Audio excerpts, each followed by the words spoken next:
Welcome to another edition of Politics Done Right. I'm Egberto Willis, your host. Today, we are honored to have Pedro Silva. Pedro Silva is the Director of Engagement with YOUnify. Pedro, how are you doing today, my friend? I'm doing pretty good, man. All things considered.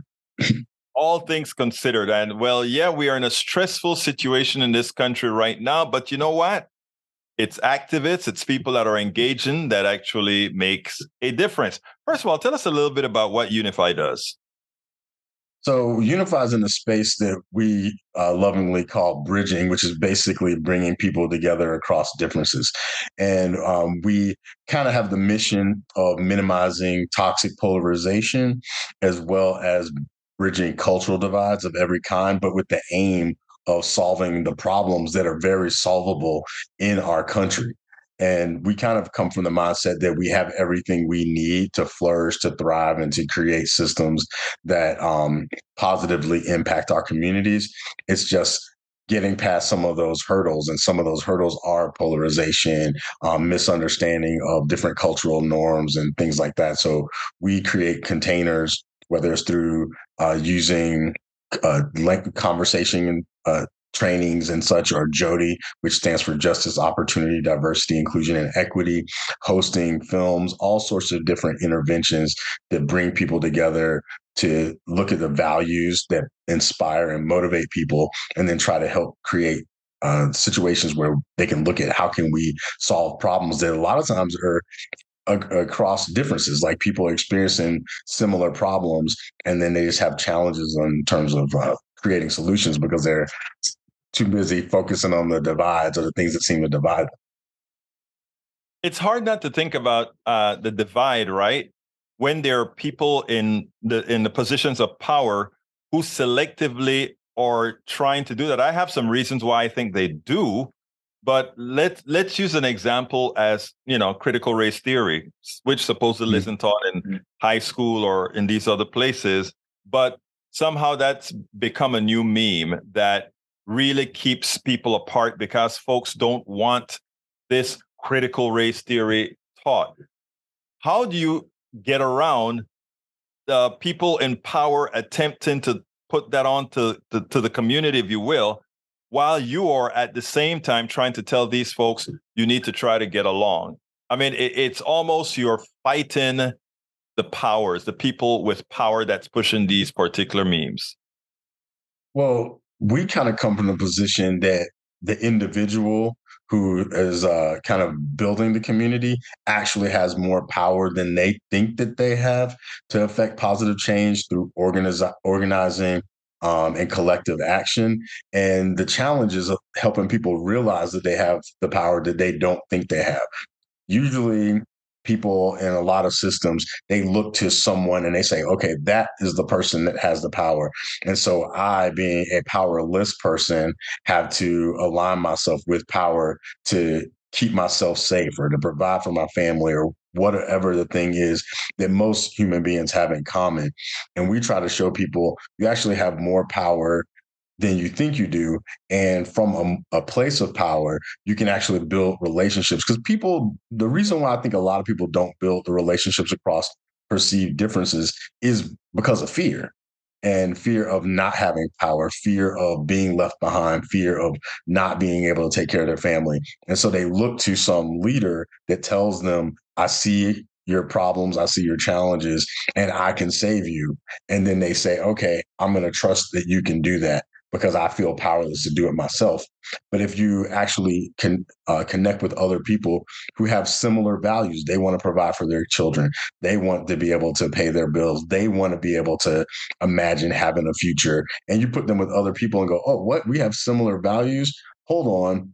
We are both the strings are being pulled by people who seem to have power, or we believe them to have power, but there's more power in our interrelating and co-creating than there is in this system that's struggling to try to maintain a semblance of power. That's kind of our approach.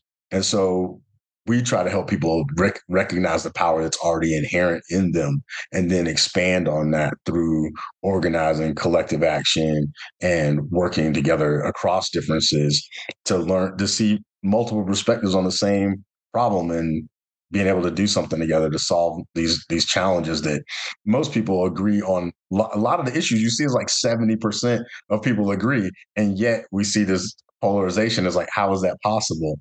It's because people feel powerless, and that's where we kind of engage at that level.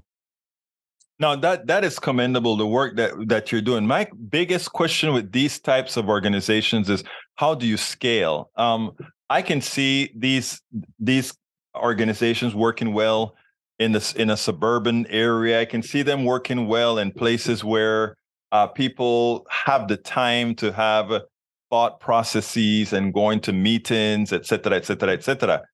What happens in these areas where people are living on top of each other and just trying to make it through the day? What kind of procedural fixes is there for that sort of environment? I mean, I think that's probably a valid criticism of any kind of work that's in this spaces, because a lot of people don't have the time or the resources, at least at this present time, to be able to, like you said, attend meetings and things like that. But there are ways, and just like if you grew up poor, like I grew up poor, there are natural, like inherent ways that people organize to be able to survive in those conditions. And I think that what we see in those environments where people have rent parties and do things like run car washes or sell dinners to help people pay for their food, or I mean, pay for their rent and things like that, is that there's already an inherent wisdom in community to be able to work together to solve problems. But what we've done is we've forgotten that we do have power. And so we don't lean into our neighbors. We have bought into the illusion that we can do things all on our own. And so as we've started to buy into that, we end up being victim to the propaganda that's out there that tells them that we're powerless. And so I think that fundamentally, it's reminding people of the wisdom of community that has already existed within us for generations, and being able to maximize that wisdom. So even in a poor environment, say they wanted to build a garden in their community, and we've seen people do it, where a person will say, hey, you know what? We need some fresh food in this community, and it's a food desert out here. But some people decide, hey, we're going to get together, we're going to collectivize, we're going to make this little garden. And then you see a little bit of a success. And then you start to realize that you can do these things among yourself. Then it changes the way you approach power. Even take, for example, I was a pastor for 10 years, right? Right. So there's certain situations where a person says like, oh, I feel powerless. Like we do a thing called power mapping, and it shows people that they actually have more connections and more relationships than they think they have, and that those things can be leveraged. So say someone wants something to happen in their community, but they say, well, who am I? By myself. Well, maybe by yourself you don't feel like you're anyone. But then you say, well, do you belong to a church? Yeah, I belong to a church. Okay, how many people in your church have had that same concern or that same issue? And then you connect with those people and say, okay, how many people in faith communities in general is your church connected to another one? Yes. How many people in faith communities are having the same issue? Okay, let's discuss. It's that individualism that ends up making people diminish themselves instead of maximizing themselves collectively. And so we help people to see that. Then they can come to their same senator who won't listen to one person and say, hey, I represent 300 people who all see this. And then it changes the dynamic. But it's getting people to remember that they can lean on each other and build relationships. Like we're working with a group in Ohio right now. They're mostly retired people who have decided that they want to see there's a lot of things happening in Ohio right now. And Oh they're yeah. like, we want to see some changes happening. And they've decided, yeah, I might be retired and I might be a little older, but it's still an opportunity for me to affect positive change, because they've gone to some of the trainings and said, okay, well, if we try to do this, do you think it's possible? Yes, we do think it's possible. We just have to collectivize and lean in to making those kinds of positive changes. And we've seen people making those shifts, and that can be duplicable, because that's how societies have survived from the beginning of time. We just forgotten about it because we bought into, I can do everything by myself, which keeps people divided. It's amazing that you are actually saying to break down our polarization to be able to enhance our power. The one thing that this country preaches, which is in fact individualism, is actually its biggest weakness. I Absolutely. mean, you're essentially saying that, and you take a look at when we go into the guns issue, you take a look at 80% of Americans want most of the good things about restricting guns. 80% of Americans plus, Absolutely. and we can't get it through. Your thoughts on that? Yeah. Well, one of the words that individual word, I break it down sometimes into in, divide, you all. And Mhm. so it's like you take an individual and they're operating from a place of division, right? And so you get a person, imagine we've watched the movies, Rambo or whatever kind of movie where one person goes in and somehow they're saving 50, 60, 300 people by themselves. That belief that that one person can be able to protect everyone, to save everyone. And it's a fantasy, right? But we have it in the culture of the American consciousness. So imagine a person, their value is I want my family to be safe. I want my family to be protected. Everybody agrees on that, you know? And I want to be able to, take care of my children. I want these things for my family. It comes down to that, right? And then they say, but if it's threatened, what can I do? Well, by myself, I can't do anything. I'm scared. But if I have this weapon, and each bullet, just imagine this, right? Each bullet represents from the consciousness of that person is like a multiplier, it's a force multiplier. And so they imagine themselves to have a multiplication of themselves through their weapons and their bullets and things like that. And it all comes down to a value of trying to protect and take care of their family. And they don't want anybody to harm their family, which is honorable value. But then that same individualism thinks I have to do it by myself. If you have a community that's working together to encourage one another, to support one another, to see kids that are struggling and that everybody sees it as their problem and that something that they can work together to solve, then the environment itself becomes safer. And you don't even need the fear of the threat that you're going to protect yourself from is diminished by community and by working together with people to solve problems. And that's the thing that I think with the guns you see is people think that they have to save everything and do everything by themselves. And they see guns as a force multiplier that builds their capacity to be able to do that thing. But in reality, I don't think it is that way. Interestingly, right? We're talking. We just use guns as an example right there. But if we go ahead and migrate to the subway in New York, where Jordan Neely was murdered by Daniel Penny, because he came in with mental issues, shouting that he wanted some food and he didn't care if he lived, he touched nobody, and this guy just choked him to death.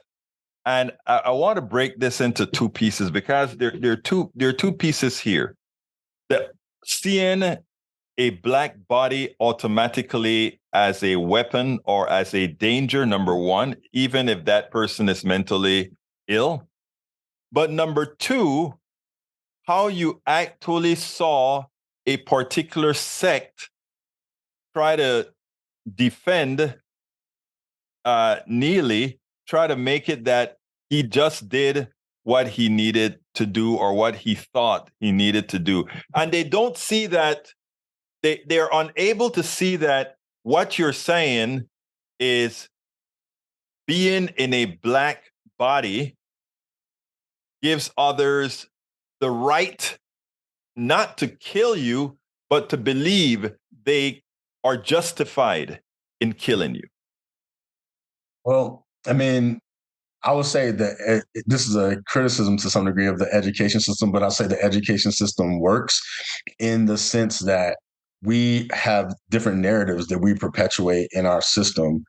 Generally speaking, they all come down to again to the same value. I want to be safe. I want to be protected. I don't want my family to lose out. I want to be able to provide for my family. And anything that seems like it's a threat to that, then I have to keep it away from me. I have to distance myself from it. And but it also emerges from a unconscious, often sense of powerlessness. Like that people, they actually feel powerless, but then it manifests as force, which is force and power are two different dynamics, Right. but we conflate force with power in our society. And so a person feels that their ability to force a situation is the same thing as power, which in fact is not. And even with the situation with black bodies, like yes, it's been weaponized. Like I've had people tell me, who people get to know me, I'm short. I'm like very short. I'm like 5'4". And I've had people say to me, I don't know why, but in my mind, you're 6 feet tall. Like generally Right. speaking, like a black person probably still sees me at 5'4". But I've had white people tell me, for some reason in my mind, every time I see you, I'm surprised that you're as short as you are, even though they've seen me. But in their mind, they experience me as bigger and stronger and more physically, have more physical power than I might actually have. That's a psychological thing that's been conditioned into the consciousness of our many people in our society. And so, but it still keeps coming down to that same thing. It's like that person just is a terrified person. Like Penny, in my imagination, because obviously I'm not him, but I perceived that he was scared.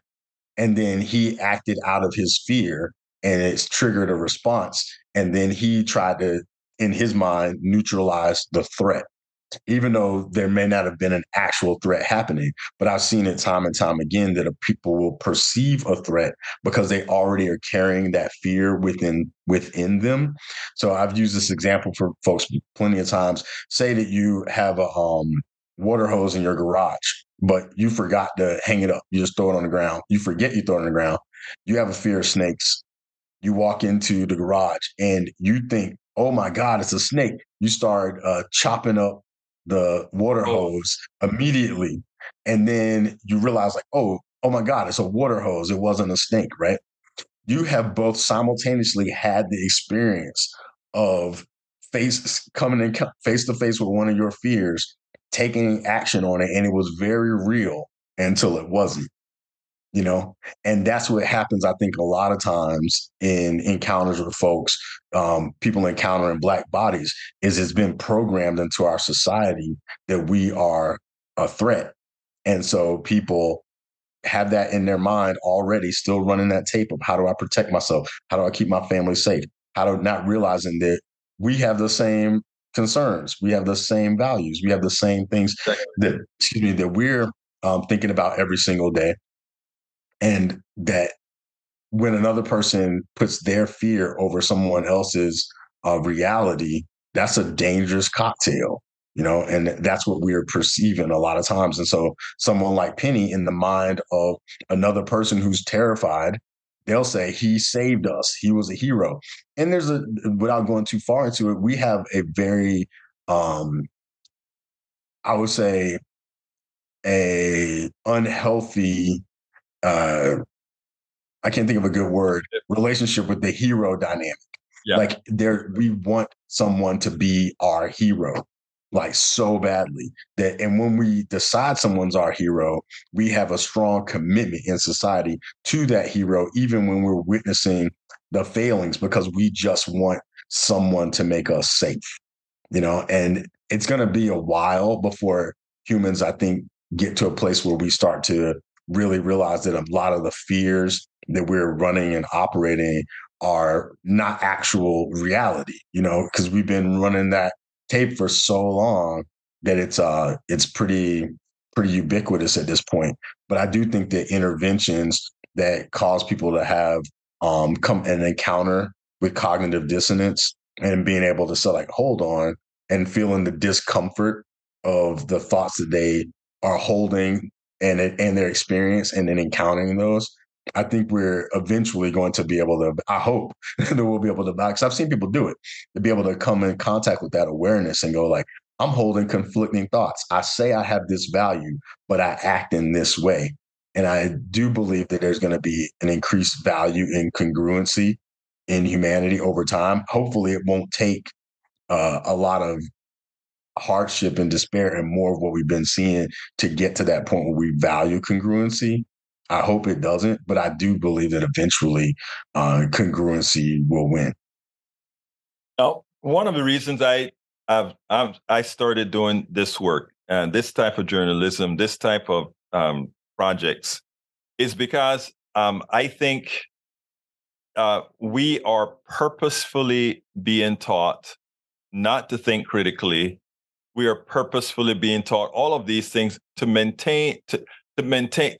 make people believe they're powerless. So I agree with you wholeheartedly there, because again, when we take a look at the dynamics in this country, and if you look at who are the people that really should justifiably be scared of others, the least person one would think that the person that should be most feared in this country are not the black men or whatever. After all, weren't these people allowed them? Well, I won't say allowed themselves, but weren't these people enslaved? Weren't these people allowed to have to suffer under Jim Crow? Weren't these people pretty much, for lack of a better term, mentally neutered? Who needs to fear who? And how do you, and look, there are genuinely folks that are scared of people who, let's say, look like me, genuinely. But it's because of what they were taught. But again, if being taught is not enough, right? And my question to you is as follows. It's what you're taught. Critical and how you're taught to think on your own. Critical thinking should have every American citizen not fearful of, let's say, we're talking black right now, let's say, not of black folks specifically, because again, the fear seemed to have been justifiably on the other, or should be justifiably on the other side. Your thoughts on that? Yeah, I mean, I will say that I think that there's always been resistance of Black people in the context of subjugation, like when Black people were subjugated in the way that we were during slavery in this country. I do think there was always resistance and things like that, but people, because of those same values, I want to keep my family safe, I want to do these things, we held back some aspect of our own volition simply because we didn't want our children to be harmed or something like that. So I think that always is in place. So I don't think that we were necessarily neutered, but we were just being, because I know you used that term, but I think that it was more we were being strategic because we want our children to survive. I actually wrote a small little piece called "Do Children Owe Their Parents?"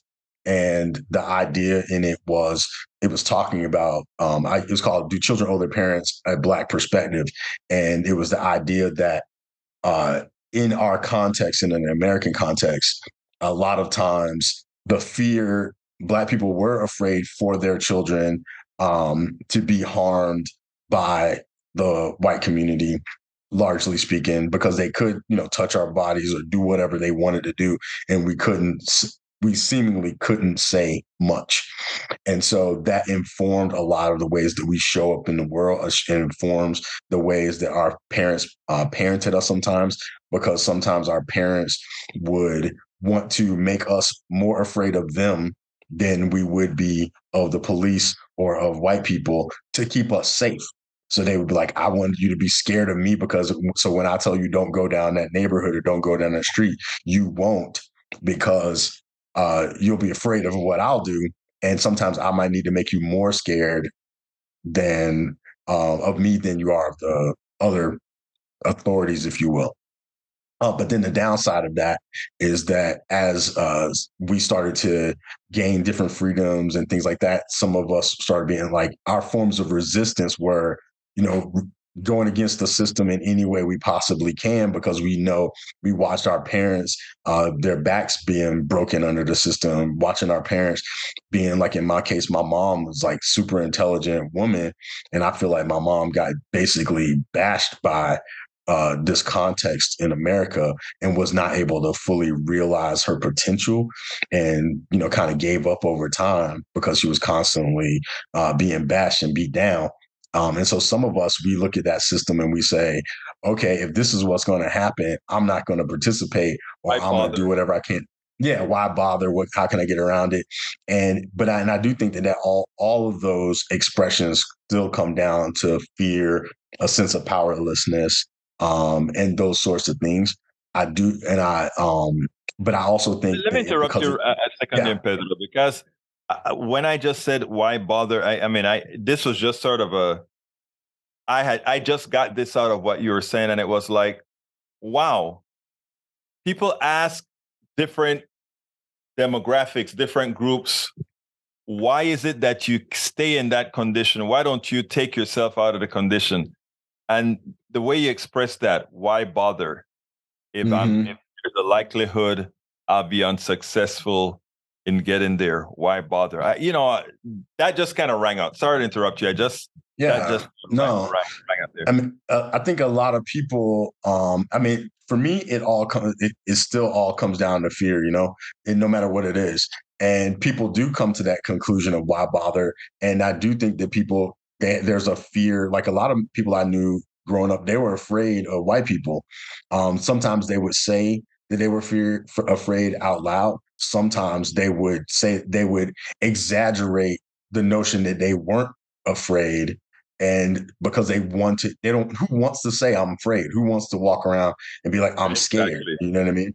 And so, but it's the same issue that you see on either side, and it's the same values, it's the same things that they want to experience, and then that notion that it could be taken from them, or that they can try and fail, or it doesn't matter, like you build up your community and then someone burns it down, like all of these things, great on the consciousness of a person, and a community. But at the same time, I still personally submit to the notion that if it's emerging from a place of fear, then its illusion of power is impotent, And so I try my best in my own walk to be able to say, where is this coming from? And I've had encounters with people who have been fearful, but if I can get myself to maintain a sense of awareness where I'm like, I see what's happening right now, and I see that this person is operating out of fear. Like I was at a thing out here when it was a few years ago. I can't recall the man, but it happened in Texas, where I believe it happened in Texas, where it was a black man that was killing police officers, Oh yeah. because yeah. And so we had a vigil. Yeah, so we had a vigil both for the police officers and for the unarmed black people who had been killed. So some students held it. I wasn't responsible for Right. it, but I decided to show up to it. And a white man showed up, and whenever we read off a name of a black person, he would say something like thug, this, that, and the other thing. And it was a candlelight vigil, and we were just saying names, and trying to hold like a neutral space. These college students were doing it, and he would say thug and criminal, and he would just throw out these words, and then everybody would kind of look like, why is this guy doing this? So then I said to him, I said, sir, can you please stop? And he was like, no, basically, I'm gonna keep doing this. And I said to him, I said, sir, look, I know that you're afraid, and that's why you're doing this, but you don't need to be afraid. And then he said, I'm not afraid. What are you going to say? I'm afraid. These are thugs. And he kept saying his things. And I said, event is both for police officers and for unarmed black people, because the same system is harming everyone. The Both same of them, system is absolutely. making everyone afraid of one another, and it's creating this. So, and I tried to explain to him, still, he said what he had to say. And then I said again, sir, I know you're afraid. And then at some point he said, why do you keep saying I'm afraid? And then I said, because I've been afraid before too, and my face looked just like yours. And then as soon as I said it, he stopped. He didn't say anything else for the rest of the night. He got quiet. And then he sat down and talked with the students and started asking them questions, and they started talking to him back. Um, Wow. but the fear and the mutuality had to be acknowledged. And by, grace, I was able to hold my peace and be able to say to him, like, I know what fear looks like. I've been afraid. You are afraid. Stop doing what you're doing out of fear. and he stopped. I don't know what happened with the rest of his life, but he stopped that night and he was able to be quiet.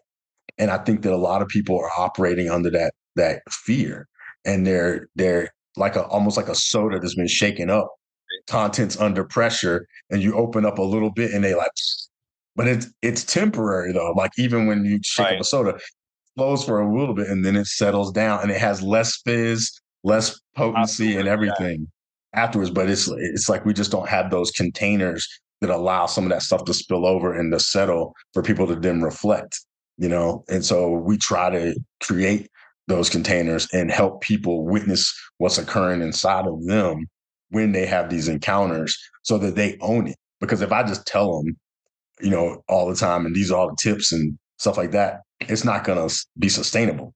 But if they can get to a point where they recognize it within themselves, then they can say like, oh, this is what's happening in me. And now I realize, now that I know that it's happening, just like in 12 steps, you realize you're powerless, and then you can invite in something that offers you some semblance of true power.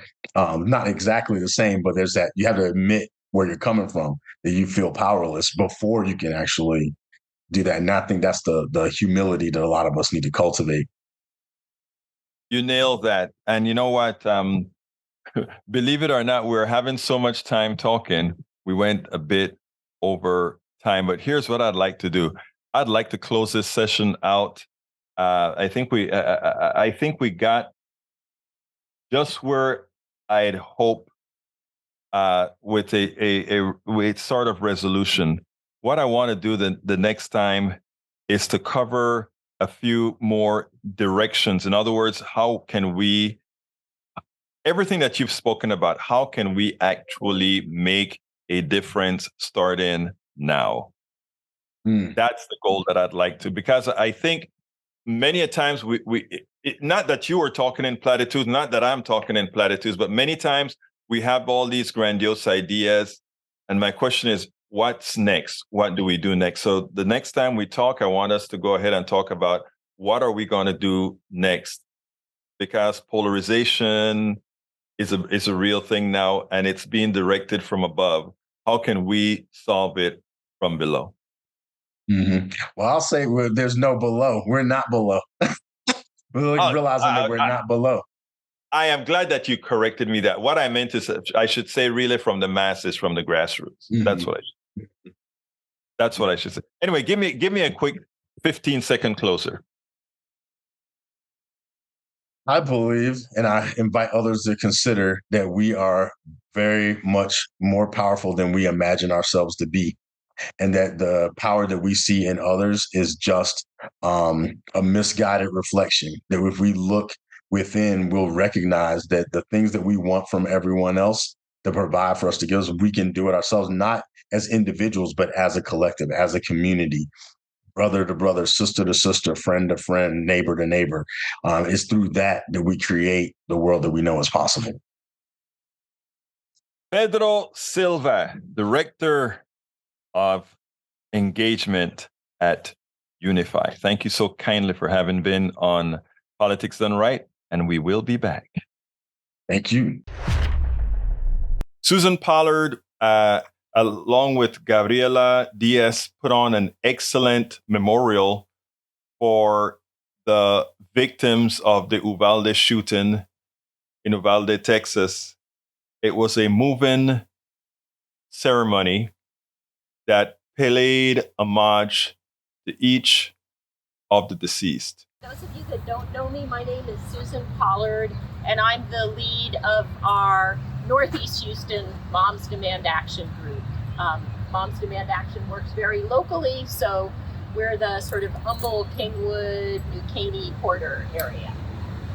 And tonight, of course, we're here and coming together to remember the 19 children and 2 educators who were killed in a senseless gun violence incident 1 year ago at Robb Elementary. We're going to take some time to do a couple of different things tonight. We're going to talk about each of the victims of that senseless shooting. And in fact, I have information on each of them. And so when we get to that point, if people would like to read about one of these folks, would be able to do that. No pressure, you don't have to, but you're welcome to.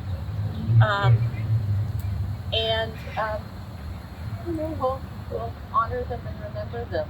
I'd like to introduce a longtime member of our group, Holly Krause.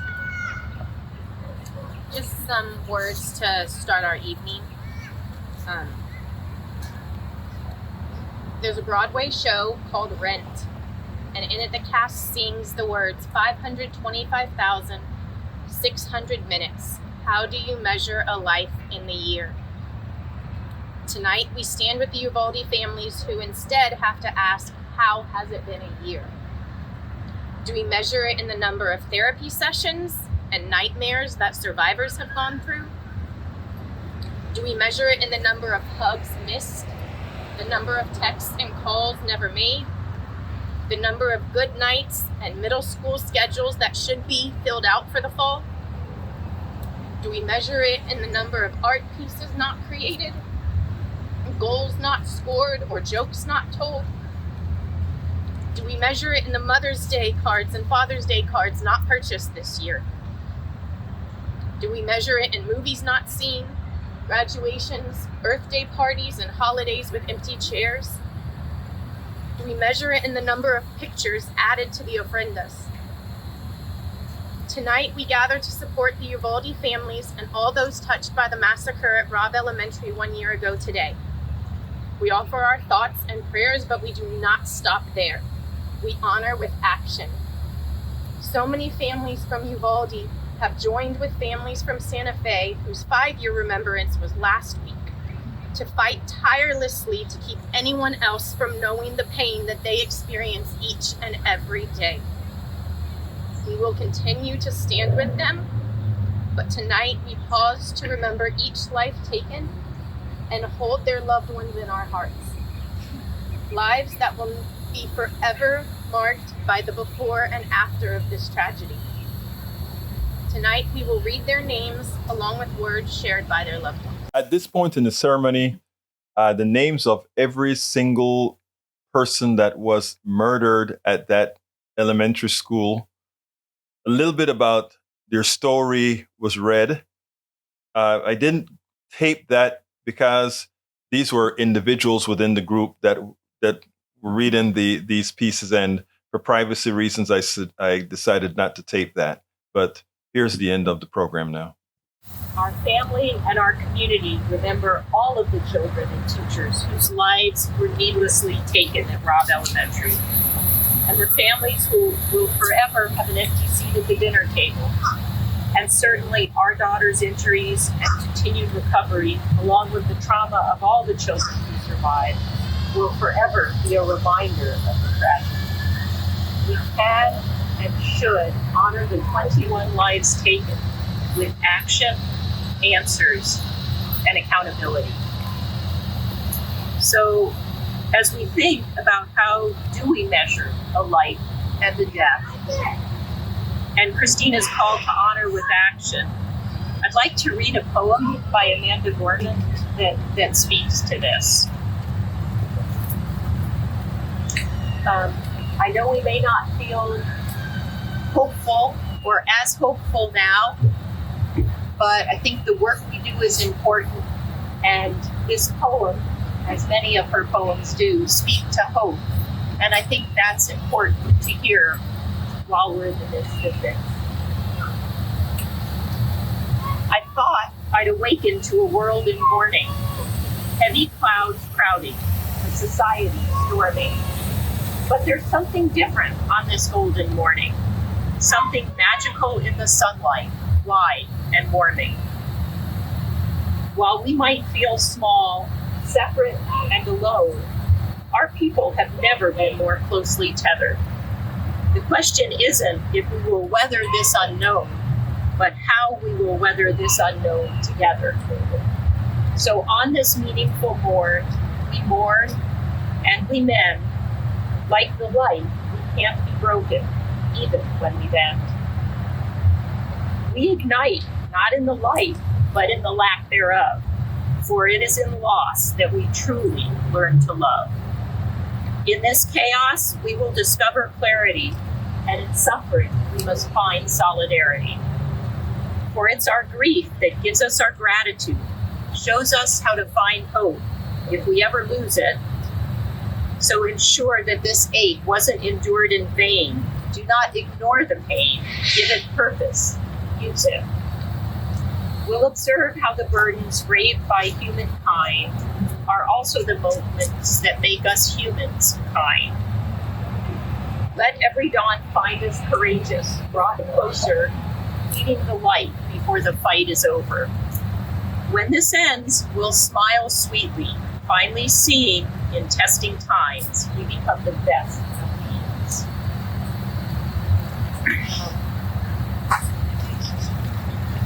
I think it is important to try and hold on to hope when we're in the midst of all that we're in the midst of right here.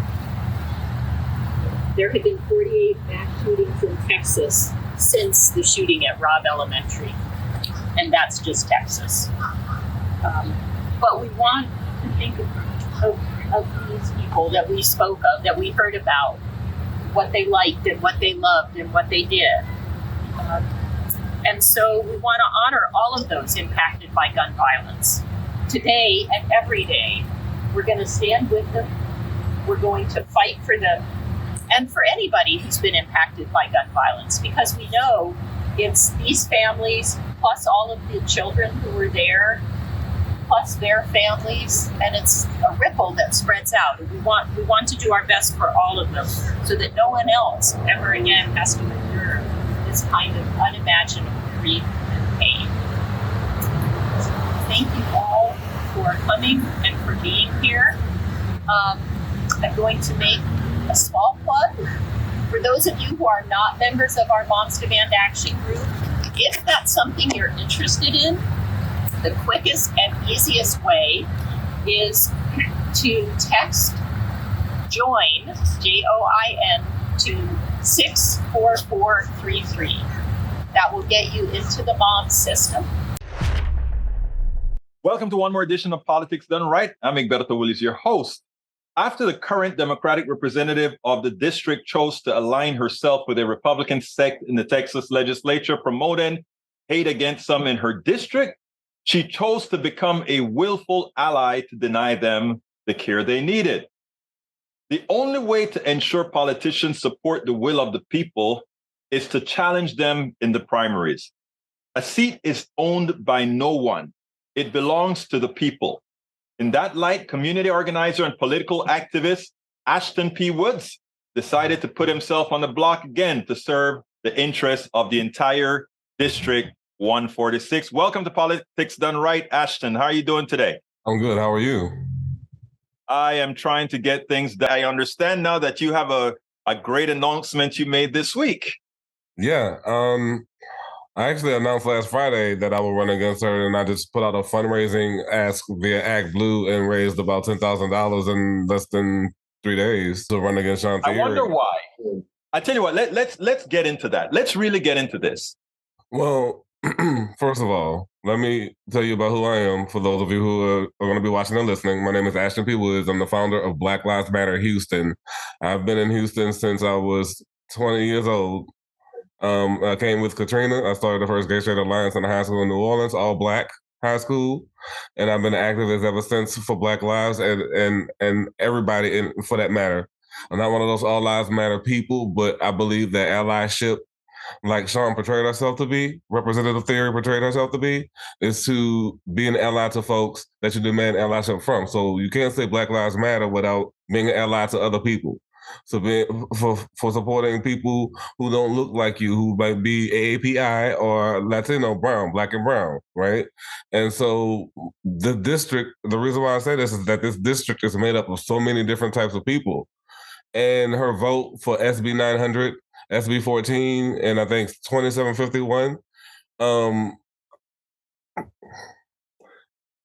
the will of people recognize that she's always been this person, that she's always been homophobic and anti-LGBTQ. She's been with the Houston Baptist Ministers Association alignment. If you're familiar with them, they voted. Yes, I remember when we had the equal rights ordinance. exactly. We almost had an equal rights ordinance in 2014. In 2015, it was on the ballot. It got voted down, and Houston lost a lot of business because of the anti-LGBT rhetoric and the no men and women's restrooms BS that they were spouting. And here it is again. She voted to ban trans athletes from playing on the sports team with the gender identity that they're currently going by. They keep putting this as a groomer thing with the bill for gender affirming care, where Texas Children's Hospital just announced today that they're going to go ahead and stop doing the gender affirming care after their data got leaked to the Attorney General and the governor recently via someone who hasn't been identified yet, and basically putting people in danger. That's a violation of HIPAA. That's a violation of federal law, privacy laws, based on from what I understand, your medical bill of rights. Right, I'm HIV absolutely. positive, and the medical bill of rights came from the protests that happened in 1986 that coined the phrase "nothing about us without us." HIV positive people are the people who came up with the medical bill of rights that you benefit from today, and that was violated. Those trans kids their rights were violated, their privacy rights were violated by that. And so you have people. I have a supporter who donated to me recently, who wouldn't take a refund back because she has to flee because her child was on that list of people who was leaked to the government, the state government, and they have to leave and go to another state because they think they're in danger. And so that's why I am running against Shawn Thierry, among other things. You're banning a book, adding to the anti-CRT critical race theory, which is a phrase that is non-existent, is not real, is made up, just like any other disinformation that's come from a big lie. And so now you've taken and you've done something. You claim. Wait a minute. Are you telling me she voted against voted with that CRT crap as well? No. What I said was that she voted the gender queer ban. The book ban is in addition to what was already passed as far as the CRT bill. Because remember, the CRT bill is critical race theory that they claim was supposedly about making people feel guilty, but what it really was about erasing Black people, erasing brown people, AAPI people, and Latino people. When I say brown and Black people, because there are Black people in all of those groups, right? So when you think about it, most of the books that have been banned under under Florida law and under other states that have a similar bill that she voted for, under this book ban that was based on this book called Genderqueer, most of those books are written by Black people. This is a race issue, and she claims that she's being racially attacked by this, but her privilege and her bias as a cisgender straight woman who has light skin privilege and presents very culpable with white people is saying that it's basically throwing a rock from a rented glass house and saying, "Oh, look, you're attacking me. You're a vicious or vile activist coming at me because I voted this way. I'm only trying to protect the children." But the thing is if you voted for that book, you're not trying to protect the children. You're trying to hurt someone because you take care of Let me stop you there because I'm reading the state. She had a statement that she put out called "A Statement on Voting to Raise the Age to 18 for Gender Modification Treatments and Surgeries." And here's her major reason, and it's in her first paragraph. It says, "After hearing from constituents, listening to stakeholders, and reviewing the scientific data in this country and around the globe, I am assured that this position is rooted in sound policy, which supports the health, development, and overall well-being of minors." That's not a true statement. No, that's not a true statement. That statement also says stakeholders. The only stakeholders involved is a doctor, the person going through the gender, the personal doctor, the person going through the gender change prescriptions, etc., and the parents. Nobody else. That's right. Those are the things. And if you're going through these different, if you're the doctor giving the medical treatment, if you're the parent allowing the medical treatment, And if you are the kid receiving the medical treatment after going through the psychological rigor that you go through, those are the only stakeholders that matter. Well, yeah, and that the scientific data that she's citing, she can look at the DSM-5, which is the federal government's database on mental health. I'm a sociology student. She's a law student. She should know better than to spout information that she couldn't verify herself. This is, as I stated before, this is based on misinformation, part of the big lie under Trump. It's the same thing as the election. It's all tied together, connect the dots. She's supporting an agenda under a Democratic banner by attacking the LGBTQ community when she doesn't realize that there are black LGBT people who live in her district who have voted for her repetitively, who she is hurting, who she did not contact as stakeholders, who have tried to reach out to her, who she has deliberately ignored, who she was called out on Twitter for ignoring, actually, as a matter of fact. And when I was talking to KXAN in Austin, I was told by the reporter that the manager said that, well, she was censored by the Maryland Democrats, but the Maryland Democrats has a lot of black membership. They just can't show up to the meetings, just like they can't show up to the Texas legislature. They go to work every day just like you and me. They can't choose between the bus fare, the light bill, and the dollar menu babysitter to go to the Texas legislature like most of the people who did not look like me or you showed up did. That's the reality of it.